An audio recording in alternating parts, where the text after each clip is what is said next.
એક ભાઈના પત્ની પિયર ગયા હોય એના જાય. બહુ ઝીણી વાત છે, પકડાય પકડજો.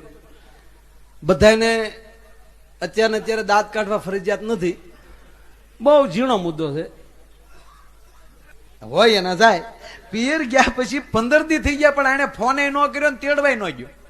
એટલે બેને હામેલી ફોન કર્યો, 15 દી થઈ ગયા. હા,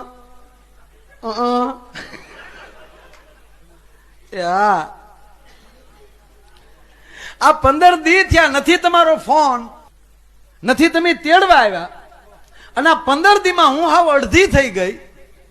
15 દીમાં હું હાવ અડધી થઈ ગઈ. તમે મને કેદી તેડવા આવશો? ત્યારે બોલે ટૂંકું કીધું, 15 દી પછી. સમજાય ત્યારે દાંત કાઢ્યો, ત્યારે ફરજિયાત નથી. અમુક ને 15 દી પછી સમજાય, હાલે લે, ઈ વાત હતી, હાલે લે.